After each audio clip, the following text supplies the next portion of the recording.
ప్రతి ఏటా మాఘమాసంలో శుక్లపక్షం సప్తమి తిథి రోజున రథసప్తమి పండుగను జరుపుకుంటారు.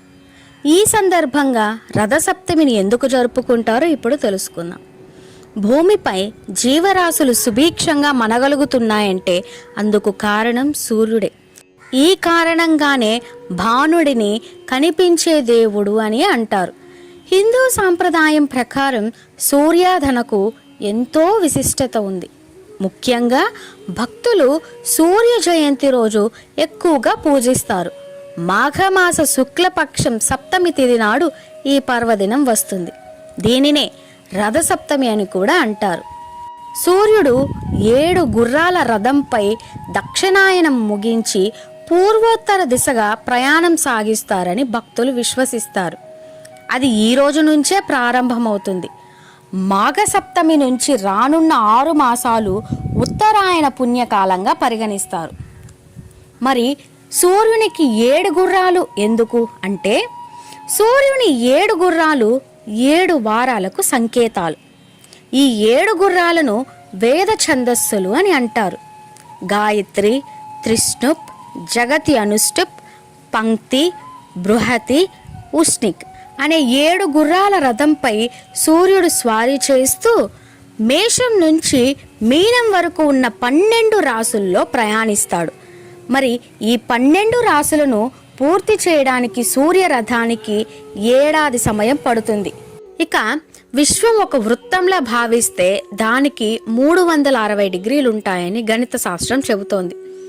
సూర్యుడు రోజుకు 1 డిగ్రీ చొప్పున సంచరిస్తూ 360 రోజులలో ఈ వృత్తాన్ని పూర్తి చేస్తాడు. అంటే 1 సంవత్సరం.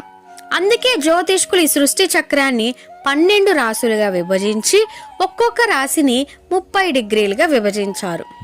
సూర్యుడు ఒక్కొక్క రాశిలో సంచరించే కాలాన్ని 1 మాసంగా పరిగణించారు.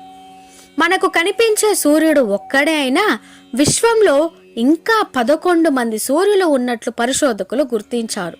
కానీ మన భారతీయులు మాత్రం వేదకాలంలోనే ఈ 12 ఆదిత్యులను కనుగొన్నారు.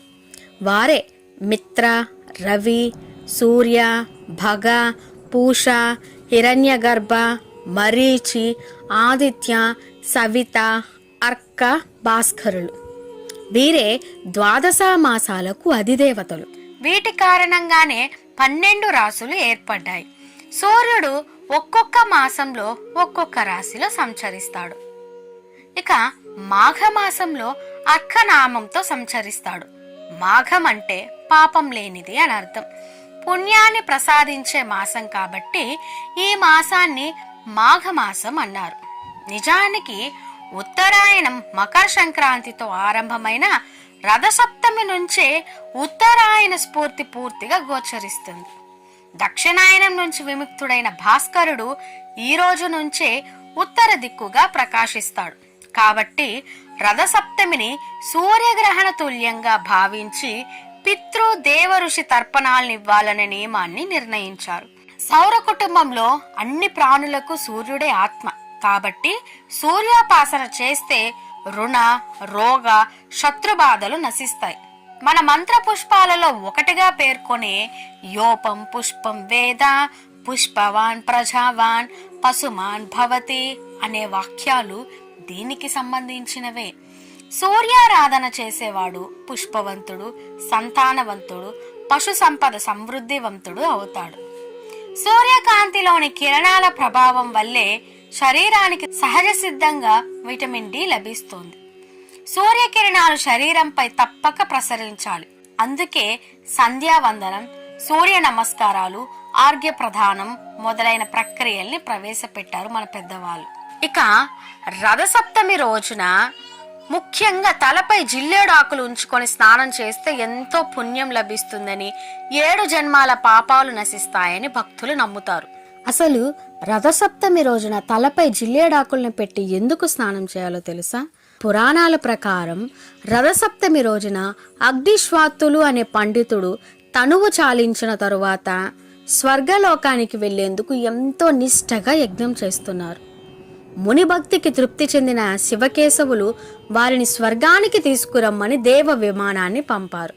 అయితే దేవ విమానం వచ్చిన సమయంలో ఆ పండితుడు యజ్ఞంలో చివరి ఘట్టమైన పూర్ణాహుతి సమర్పిస్తుంటాడు. ఆవు నేతితో కూడిన హోమద్రవ్యాల్ని అగ్నిలో వేస్తుండగా దేవ విమానాన్ని చూసిన ఆ ముని ఆ క్రతువుని కంగారుగా చేసేశాడు. అయితే అదే సమయంలో అటుగా ఓ మేకపిల్ల రావడంతో అగ్నిలో వేస్తున్న వేడిగా ఉన్న ఆవు నెయ్యి దానిపై పడి చర్మం ఊడి చనిపోయింది. ఆ చర్మం పక్కనే ఉన్న జిల్లేడు చెట్టుపై పడింది. దీంతో జిల్లేడు ఆకులు కూడా మేక చర్మంలో తెల్లగా మారాయి. అయితే పూర్ణాహుతి సమర్పించే సమయంలోనే ఆ మేకపిల్ల చనిపోవడంతో దాని ఆత్మ వెళ్ళి దేవ విమానంలో కూర్చుంది. అంతేకాదు, అగ్నిశ్వాత్తుల యజ్ఞఫలం కూడా మేకకి జిల్లేడు చెట్టుకి దక్కిందని ఆకాశవాణి చెప్పింది. దీంతో అగ్నిశ్వాత్తుడు చాలా బాధపడతాడు. తనకి ఏదైనా తరుణోపాయం చెప్పమని దేవతల్ని ప్రార్థిస్తాడు. తమ బాధ చూసిన దేవతలు జిల్లేడాకుల్ని శిరస్సుపై పెట్టుకొని స్నానం చేస్తే యజ్ఞఫలం వస్తుందని వరమిస్తారు. అందుకే రథసప్తమి నాడు శిరస్సుపై జిల్లేడాకుల్ని పెట్టుకొని స్నానం చేయాలని పండితులు చెబుతున్నారు. అందుకే రథసప్తమి నాడు శిరస్సుపై జిల్లేడాకుల్ని పెట్టుకొని స్నానం చేస్తే ఆ యజ్ఞఫలం మనకు కూడా దక్కుతుందని మన పండితులు చెబుతున్నారు. ఇంకో విషయం తెలుసా? జిల్లేడాకుల స్నానానికి ఆధ్యాత్మికంగానే కాదు, శాస్త్రీయంగా కూడా ఎంతో ప్రత్యేకత ఉంది. జిల్లేడు ఆకుల్లో ఎన్నో ఔషధ గుణాలు ఉంటాయి. ఈ ఆకులను శిరస్సుపై పెట్టుకొని స్నానం చేయడం వలన ఒంట్లో ఉన్న వేడి తగ్గడమే కాకుండా శరీరంలో ఉన్న టాక్సిన్స్ ను గ్రహిస్తుంది. జిల్లేడు ఆకుల్లో ఉండే రసాయనాలు జుట్టు రాలకుండా చేస్తాయి. గాయాలను పోగొట్టే గుణాలు కూడా జిల్లేడు ఆకుల్లో పుష్కలంగా ఉంటాయి. వాపు, నొప్పు వంటి సమస్యలను కూడా జిల్లేడాకు తొలగిస్తుంది. ఇప్పటికీ కూడా మన పల్లెటూరులో మన పాదాలకి ముళ్ళు గుచ్చుకున్న చోట జిల్లేడు పాలు పెడితే ముళ్ళు బయట వస్తుందని నమ్ముతారు. ఇలా జిల్లేడాకుల స్నానానికి ఆధ్యాత్మికంగానే కాకుండా శాస్త్రీయంగా కూడా ఎంతో ప్రాముఖ్యత ఉంది. అందుకే ఈ రథసప్తమి నాడు జిల్లేడాకుల్ని తల మీద పెట్టుకొని స్నానం చేయాలనే ఆచారం ఏర్పడింది. ఈ వీడియో మీకు యూస్ఫుల్ అనిపిస్తే ఒక్క లైక్ ఇవ్వండి. ఇలాంటి మరెన్నో వీడియోస్ కోసం వెంటనే మన ఛానల్ని సబ్స్క్రైబ్ చేసుకోండి.